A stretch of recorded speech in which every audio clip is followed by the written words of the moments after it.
Sir, பெருந்தலைவர் காமராஜரை பற்றி திருச்சி சிவா பேசிய கருத்து வந்து பெரிய சர்ச்சையாக இருக்குது. இதை பற்றி உங்களுடைய கருத்து என்னது? வன்மையாக கண்டிக்கத்தக்கது. எங்களுடைய தலைவர்கள் கண்டித்திருக்கிறார்கள். அவர் அதை பேசியிருக்க வேண்டாம். முதலமைச்சர் அதற்கு விளக்கம் கொடுத்திருக்கிறார். தமிழ்நாடு காங்கிரஸ் தலைவரும் அதற்கு விளக்கம் கொடுத்திருக்கிறார். எங்களுடைய தோழர்கள்லாம் அவர்களுடைய கடுமையான கண்டனத்தை தெரிவித்திருக்கிறார்கள். அதை அவர் தவிர்த்திருக்கலாம். ஆனால் முதலமைச்சர் அந்த காயத்தை ஆற்றி இருக்கிறார். நல்ல ஒரு பதிலை அவர் சொல்லியிருக்கிறார்.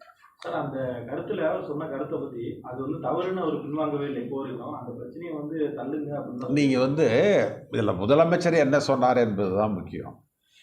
நீங்கள் ஒருத்தர் சொன்னவர் என்ன, அவர் இதில் முக்கியம் கிடையாது. அவர் சொன்னதற்கு கடுமையான கண்டனம் எழுந்திருக்கிறது. முதலமைச்சர் அதற்கு ஒரு நல்ல விளக்கம் கொடுத்திருக்கிறார். அது எனவே அதனால் அந்த பிரச்சனையை அவர் செஞ்சது தவறுங்கிறத ப்ரூவ் பண்ணிருக்கிறோம். அது போதுமா?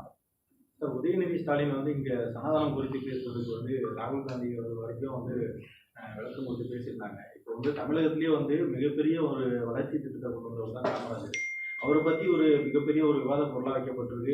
எல்லாருமே எதிர்ப்பு தெரிவிக்கிறாங்க. ராகுல் காந்தி பற்றி எதுவும் பேசவே இல்லை. உங்களுடைய நோக்கமே என்னன்னா, இந்த கூட்டணியை எப்படியாவது உடைக்கணுங்கிறதுல காலையில் நீங்கள் 2 பேரும் ரொம்ப மும்முரமாக இருக்கிறதா தெரியுது. நான் என்ன சொல்ல வரேன், தேவை ஏற்பட்டால் நிச்சயமாக பேசுவார்.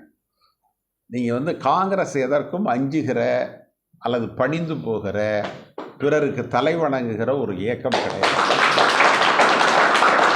நீங்கள் எதை எப்பொழுது எவ்வாறு செய்ய வேண்டும் என்பது எங்களுடைய தலைவர்களுக்கு தெரியும், எங்களுக்கும் தெரியும். இதில் என்னென்னா, ஒரு தவறு நிகழ்ந்திருக்கிறது. அவர் பேசியது விரும்பத்தக்கது அல்ல. அதற்கு ஒரு கண்டனம் எழுந்திருக்கிறது. அந்த கட்சியினுடைய மிக மூத்த தலைவர் தமிழக முதலமைச்சர் அதற்கு நல்ல பதில் சொல்லியிருக்கிறார். அது போதுமானது. தேவைப்பட்டால் எல்லோரும் பேசுவோம்.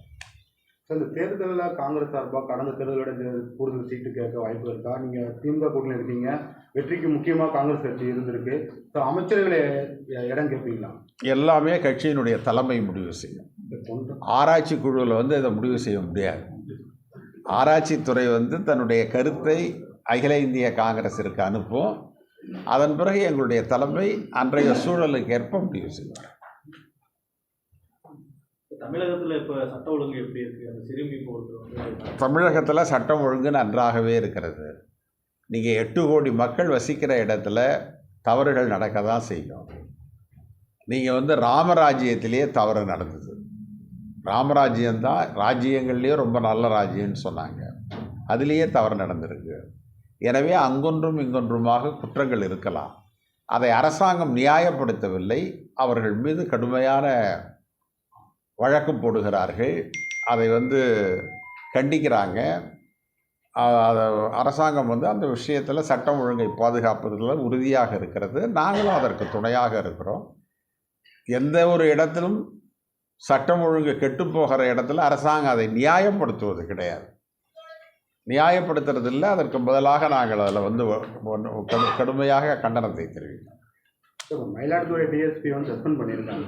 அவர் ஓப்பனாக பேட்டிங் கொடுத்துருந்தாரு, என்ன ரீசனால கார் எடுத்தாங்க, என்ன நடந்துச்சுட்டு. இதனால அவருக்கு அது மாதிரி நடவடிக்கை எடுத்திருக்காங்க. இது எப்படி சார் நீங்கள் பார்க்குறீங்க? இதெல்லாம் நாங்கள் பார்க்கல. காரணம் என்னென்னா, இது துறை சார்ந்த விஷயம். மயிலாடுதுறை டிஎஸ்பி யார், அவர் என்ன செய்கிறாருங்கிறது பத்திரிகையாளர்கள் உங்களுக்கு தெரியுது, எனக்கு தெரியல. தேவைப்பட்டால் அதை பற்றி பார்க்கலாம்.